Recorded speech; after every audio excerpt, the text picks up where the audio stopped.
The fact that all the students represented a wide variety of majors. Some would be teaching music in the same class as people who will potentially be teaching language arts or math or science, posed a little bit of a problem for this class in finding a textbook that would actually suit all of those needs.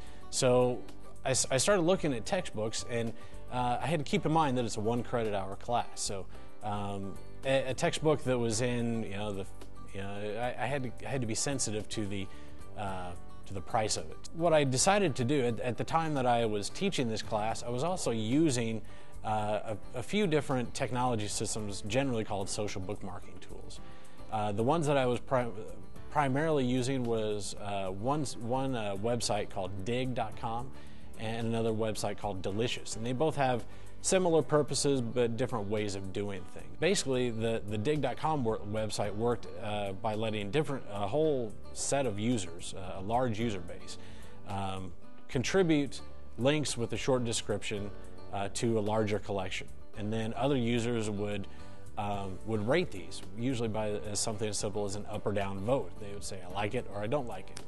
And that idea kind of resonated with me to a degree. I liked the concept that people were rating resources, contributing resources, so they had to think about what they were making, what they were contributing to the site, and whether or not it was going to be relevant to the other students. So I have some background in web development, and I spent a little bit of time constructing a website that was interactive. So, and I tried to make it very similar to Dig in that it was very easy to use. There were only a handful of basic functions to the website. So someone needed to be able to log in, because we did want this to be to some degree private, although and more importantly, I wanted to be able to know as an instructor who was contributing what resources and how that was working.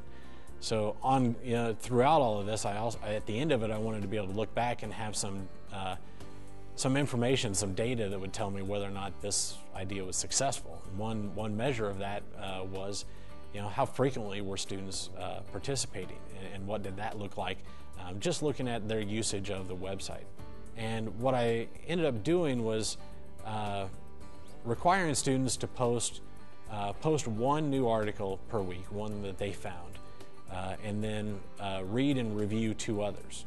At first I thought it would be okay just to have a simple like or dislike vote.